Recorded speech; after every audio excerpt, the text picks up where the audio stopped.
Lesson one, you can't be everything to everyone. So in our industry, I think there's two ways to run the business from what I've learned over the years, my limited business experience. Low cost operator or differentiation, which I still can't pronounce. So low cost operator is basically what it says in the name. Operate the business as low cost as possible so you can offer the best price for customers and win business that way. Examples of that: Australia, you've got Kmart; America, Walmart; UK, discount supermarkets like your Aldi's and your Lidl's. Very successful way to run a business, especially at the moment, but I think our industry leans more towards the other side. So differentiation essentially is adding value or difference to attract a customer that's willing to pay more. So it might be an additional service or just a high quality product that attracts a customer who's willing to spend more. An extreme example of this would be the high-end fashion retailers where you have to queue to get in and you get your own personal person that shows you around the store. I don't know what the term is. I've never really been in one, but there's an example of the high-end differentiation offer. So the reason I say you can't be everything to everyone is essentially I tried to be a bit of both when I started out. I tried to be a cheap option for people that didn't have a huge budget, and I also tried to be a really high-end option for people that did have a budget. And although I knew these principles to an extent, like I didn't learn from them and implement that. I tried to be everything to everyone. So an example of this would be in the early days to try and be low cost and get some custom when I wasn't busy. I would not use as many sized balloons, so the size variation in the display would be less. So I may have less 16-inch balloons in the display, may have less 3-footers in there. So it would work in isolation. You'd get the job because you'd spend less money on stock and you'd get that job.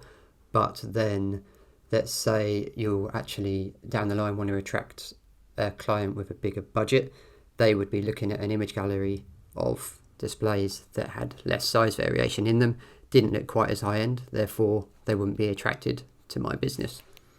Likewise, when I did attract a client with a higher budget and I would put that in my gallery, let's say someone with a lower budget approached me, they would see the picture, the high end display, and think that it was going to be affordable, so they'd get quite a shock when I told them how much that cost. So my inconsistency kind of misled my customers to an extent. There's nothing wrong with either option. You can be a low-cost operator and run a successful balloon business. You could do cheaper, smaller garlands, and you could do little cheaper centerpieces and have a great business that makes you money. And also differentiation, charge more, make money that way as well. You just have a more demanding client base that expect the very best. So whichever one you choose, good luck to you. Just don't do what I did and try and do both, because you won't be successful at either and you won't grow as fast as you should. And I think that leads nicely into lesson 2, which is be open with your pricing. Don't hide it. When I first started out, I was very protective of my pricing, thinking, oh, someone might copy my pricing, they might undercut me, they might charge more, blah, blah. And in reality, that's going to happen regardless of if you post what your prices are online anyway. The number one way it helped me was time saving. So I wouldn't get potential customers approach me if it was outside of their budget, which saved me time. And those that did approach me, they knew it was going to be in a certain range that they were comfortable with, and it saved me time. Yes, your local competitors can see it and base their pricing around yours, but ultimately they're going to do that anyway, because we've all received emails from people pretending to be potential customers, whether we notice it or not, trying to gauge what our prices are, and that's always going to happen. I would imagine some of you are thinking, no, I'm not up for this, which I understand completely, and you don't have to do it. This is just things I've learned. But I think once they know in their head when they approach you within a bracket, so I would give a price bracket depending on location, so just throwing a number out, so if you were saying it was between 300 and 400, if they know that when they approach you, they're already happy with that. And 9 times out of 10 I found I could go to the higher end of that bracket regardless, because they've already said in their head they're happy to pay within that bracket. I would put one caveat on this though. This would apply to most of our businesses, but the really high end, I think, may want to keep their prices to themselves until they're approached. So there's a couple of examples I can think of in Melbourne. I won't name them, but they're really high end. They get some insanely big jobs, look amazing. I think there is a case to be argued if you are at the high end, then you don't disclose your prices online. You wait for people to approach you, because I think people that would approach you already know it's going to be expensive. And so although it's advice, I think that applies to most of us. I think there are instances where it should apply to just the really high end businesses. Lesson 3. Some people close to you will have zero interest in your business venture, while some people that are sort of on the periphery of your friendship circles will be really interested in support you in ways you couldn't have imagined. Yeah, there isn't really much else to say on this one. Just people have their own lives going on, and some people just aren't interested, and others are. But I'm sure this is one that resonates with a lot of existing business owners. Those that are on the fence waiting to start, this is just one you'll learn over time. Some people will be your biggest supporters straight away, and others, people that you've known a long time, probably couldn't even name your business if you're 5 years into it. So yeah, that's lesson 3. Lesson 4. It's business. Not everyone has your best interests at heart. People will copy you quite blatantly at times. They might copy the exact balloon display you did to the exact balloon and post it as if they came up with a creation. People will continue to post other people's work as their own on social media. Yeah, I got screwed over a bit when I first started in my first year, and it really affected me, really got me down. But if it happened now, I honestly wouldn't give a shit.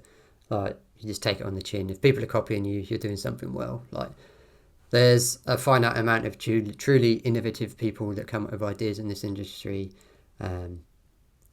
If you're one of them, just take it on the chin, take it as a compliment, and know that you're doing the right thing.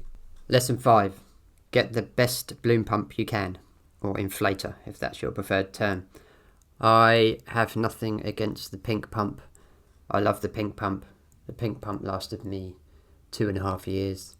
So you never hear me badmouth the pink pump. You know the pump I'm talking about, the Amazon pump. We've all used it. I'm sure we all started with it. So I want to clarify that.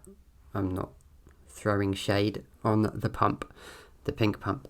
But as soon as I invested I've got an Air Force 4. The day I invested in that, I could churn out balloons twice as fast, and it changed the game. I can churn out the balloons at home in no time and then get on the road much quicker. So if it's within your budget, I encourage you to do so. If you're sitting on the fence and thinking, will it actually help? In my experience, it will. Not saying it has to be the Air Force 4. I know there's better things, Precision Air, etc., but whatever is the next step up within your budget, do a bit of research on it. If you're confident it will save you time pumping up balloons, then I encourage you to do so. It will help you tremendously. And finally, here's the big one, the big tip, the big bonus tip. It's something I actually learned whilst I was doing this episode. So I was trying to come up with a name, and I was like, top 5 lessons I've learnt. Or is it top 5 lessons I've learned? And I googled it to see which was grammatically correct. And apparently in England or the UK, we say learnt or learned, whereas America and Australia say learned. So either way is correct. So I don't know which I'm going to go with, but yeah, that is the bonus tip. I tricked you. It's not exciting, but I'm guessing it will help us all. When you're listening and you hear the word learnt, you'll know that I wasn't actually making a word up, and it does exist. And going UK, America, Australia, a lot there. The listener in the Netherlands, we love you. Thanks for listening. I didn't want you to be left out here. So learned or learnt, whichever you put in Google, it comes out with the Dutch translation, and I think it says geleerd. But let's press play and see what it really is. Geleerd. Geleerd. Okay, I was way off, but at least I tried. So that concludes my top 5 lessons I learnt running my balloon business. Again, I never set out to be the oracle here. My business was pretty average. It did well for a period. Never took it to the next level, partly because of what I said in point 1, is that I never really nailed my offer and I wasn't consistent on that. And other stuff like COVID, work, etc., etc. So, yeah, hopefully you've learned a few things. You can take some of it on board, but I do hope to learn from you guys, your experiences, so we can all share together and have a big pool of knowledge so we can run the best business as possible.